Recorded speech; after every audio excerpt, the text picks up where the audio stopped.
अस्सलामुअलैकुम वरहमतुल्लाहि वबरकातुहू। तो आज मेरी मम्मा ने बिरयानी बनाने के लिए लेकर गई थी और मुझे कुछ भी नहीं बताया था कि बिरयानी को कैसे बनाते हैं कैसे नहीं। और फिर चिकन की बिरयानी जो मैंने पहली बार उसको साफ़ किया था बहुत गंदा लग रहा था। और ये पेस्ट तो खैर रखा हुआ होता है मम्मा का। ये ट्रिक मुझे बड़ा अच्छा लगता है कि कुछ करना नहीं पड़ता, बस फ्रिज से निकालो और बन जाता है। प्याज तो मैंने डाल दिया था, मुझे पता नहीं था ये कब तक होगा, बहुत टाइम ले रहा था प्याज रेड होने के लिए, मुझे अलग से निकाला था। फिर वो पेस्ट मैंने डाला, उसका मुझे कोई अंदाज़ा नहीं था कि कितना मुझे डालना है, कितनी चम्मच डालना है, ज़्यादा तो नहीं हो जाएगा या कम तो नहीं हो जाएगा। मैंने कहा चलो अल्लाह बस अच्छा बन जाए। पहली बार बना रही थी ना तो, और फिर वीडियो भी रिकॉर्ड करना था। अब आप कहेंगे किसने कहा था वीडियो रिकॉर्ड करने के लिए, लेकिन मेरी मर्ज़ी थी, ये चलो कर लेते। पहली बार मैं बना रही थी और डर भी लग रहा था कि अगर ख़राब हो गई तो मम्मा ज़रूर मुझे जलील कर देंगी, लेकिन चलो ठीक है ट्राई करते हैं। कर रहे थे हम ट्राई।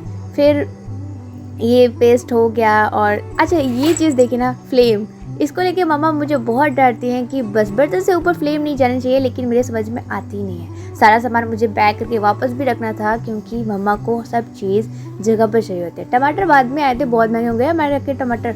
फिर वो आए तो सब्जी वाला आ गया था काट पीट के मैंने सारा कुछ डाल दिया। और वैसे सब्जी वाला आता रहता है, लेकिन इस टाइम पे वो आ नहीं रहता, लेट आया तो फिर टमाटर बाद में काट के डालने पड़े। खैर डल गए, यही बहुत बड़ी बात है क्योंकि बगैर टमाटर की बिरयानी मुझे खुद भी अच्छी नहीं लगती है ना। बार बार मैं उसको फ्राई कर रही थी और दुआ भी कर रही थी अल्लाह करे अच्छी बन जाए। और ये जो मसाला ये पूरा ब्लैक ब्लैक हो गया था। अब मुझे ये लग रहा था कहीं बिरयानी बनने के बाद वो जगह जगह ब्लैक ना हो जाए। फिर चिकन डाला, चिकन डालते हुए मुझे बहुत गंदा लग रहा था, लेकिन क्या करें डालना पड़ा क्योंकि मम्मा घर पे ही नहीं थी। बस सब्र के साथ मैं बिरयानी बना रही थी और दुआ के साथ मैं बिरयानी बना रही थी। ये देखने में काफ़ी अच्छा लग रहा था, बस ये नहीं पता था कि टेस्ट कितना होगा। सारा कुछ डालने के बाद भी मैंने नमक नहीं डाला था।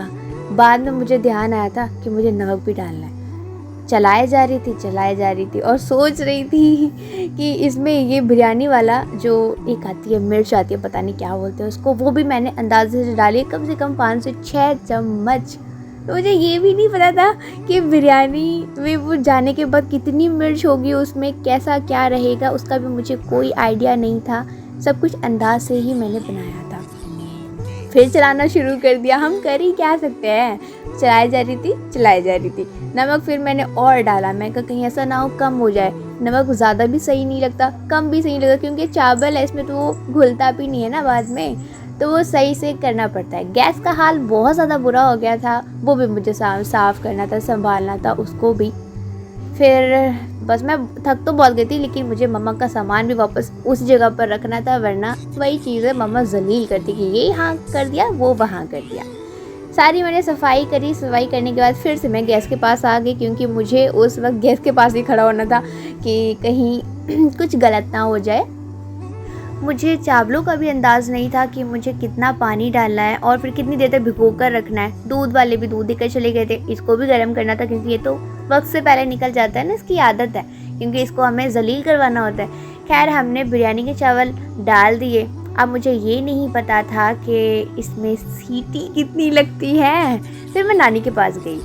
नानी अम्मी, बिरयानी में कितनी सीटी लगती है? बिरयानी बनाने में कितनी सीटी लगती है? दो। ठीक है। बारिश बहुत ज़्यादा हो रही थी तो नानी को तो कुछ सुनाई नहीं दिया, लेकिन मामू ने पीछे से आवाज़ लगाई है कि बेटा 2 लगती हैं 2। तो बड़ी शर्म आ रही थी कि उफ मुझे नहीं पता और मामू मुझे बता रहे हैं।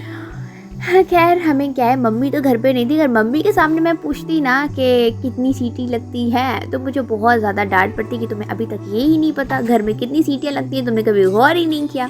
मम्मी को सभी लोग जानते हैं और मुइज़ा को वैसे हमसे कोई मोहब्बत नहीं है, लेकिन जब हम कोई काम कर रहे होते हैं ना तो ये आके पास में चिपक के बैठ जाती है और हमारा काम करना मुश्किल हो जाता है। कभी हम इनके ऊपर पैर भी रख देते हैं। और ये था गरम मसाला जो मुझे नौटंकी कर करके डालना पड़ रहा था। फिर बाद में मैंने इसको खोला, पूरा डाल दिया। ऐसे कौन करेगा। अब मुझे ये फाइनली मैं इसको बंद करने जा रही थी, लॉक करने जा रही थी, लेकिन मैंने कहा सोचूं चलो चला लेते हैं इसको एक बार, शायद नमक थोड़ा बहुत ऊपर नीचे हो तो वो सेट हो जाए। अभी मिर्ची मैं सोच रही थी अंदर चली जाए, लेकिन वो गिर ही गई। इसको बड़ी मसला हो रहा था कुकर के अंदर रहने में। खैर कोई नहीं, मैंने पूरा बंद कर दिया, अच्छे से सेट कर। मोइज़ा क्या कर रही हो तुम? मोइज़ा की आदत है हमेशा कोई काम करोगे ना बीच में आती है। अभी रिकॉर्ड वॉइस ओवर कर रही हो तो भी। और फिर ये मैंने क्रंची प्याज है जो बाद में ऊपर से डाल के मैं खाती हूँ, मुझे बहुत टेस्टी लगा। तो मैंने पहले ही इसको फ्राई करके निकाल लिया था और अब ये तो बन गया। मैंने इसके बीच में कलर भी डाला था, मुझे जो वाइट होते हैं वो बिरयानी बिल्कुल पसंद नहीं है, इसलिए मैंने थोड़ा सा उसमें कलर भी डाला था। बाद में उसको भाप में वो हो जाता है, तो इतनी तो खैर मुझे अक्ल थी कि मुझे वैसा ही डालना है, तो मैंने डाल दिया था। और भाइयों को आवाज़ भी लगा दी थी कि भैया आज जो बिरयानी बन गई है। वो बोल रहे थे कि बिरयानी बनाई है, पहले दिखा दो क्या बनाया है, फिर उसको नाम देते बिरयानी है या हलवा है। चलो कोई नहीं, खा के देखो पता चलेगा। और मैंने अपने लिए तो निकाल, ये मेरी प्लेट नहीं है, नहीं ये मेरी प्लेट नहीं है, ये मम्मा की प्लेट है, क्योंकि मैं मीट नहीं खाती हूँ इतना। मुझे बस सादा सी पीस चाहिए होती है, सादा सा, उसमें हड्डी नहीं होना चाहिए। और अगर हड्डी आ जाती है ना तो मुझे खाते हुए बिल्कुल भी अच्छा नहीं लगता। पानी बहुत ज़्यादा था और बारिश में मैं पैर डुबो के नीचे खाने के लिए बैठ गई थी, बहुत ज़्यादा बारिश हो रही थी। इसको लग रहा था कि मैं ये क्लिप एडिट करूँगी, लेकिन मैंने नहीं की। क्यों करूँ, तुम अजीब नौटंकी कर रहे हो। अच्छा, मैंने जो ये पहला बाइट लिया ना, उसमें छोटा सा हड्डी का किरच आ गया टुकड़ा। अब मेरा मूड बहुत ख़राब हुआ था, क्योंकि मुझे खाना, फिर भूख ख़त्म हो जाती है ना, गंदी चीज़ आ जाती है। भूख तो मेरी ख़त्म ही हो गई थी, क्योंकि मेरे निवाले में हड्डी आ गई थी, छोटा सा टुकड़ा, तो फिर मुझे भूख नहीं लगती है। खैर मैं मोइज़ा को लेकर वीडियो की तरफ आ गई थी, क्योंकि बहुत ज़्यादा बारिश हो रही थी। और मैं मोइज़ा को क्या, मोइज़ा मुझे लेकर आई थी, क्योंकि मोइज़ा खुद सबसे पहले कोई भी काम होता है ना, पहले आ जाती है। अभी भी इनको बहुत ज़्यादा मसला हो रहा था, क्योंकि ये मेरे कैमरे के आगे घुसी आ रही थी। लेकिन क्या करें, ये बहुत ही क्यूट सा, मतलब अल्लाह पाक की बहुत क्यूट मखलूक लगती है मुझे, इसमें मैं बहुत ज़्यादा प्यार करती हूँ। मुँह घरस दो पूरा कैमरे में। मोइज़ा की हरकतें तो खैर हम ही जानते हैं। तो कैसा लगा ये वाला घटिया सा ब्लॉग, बताइए।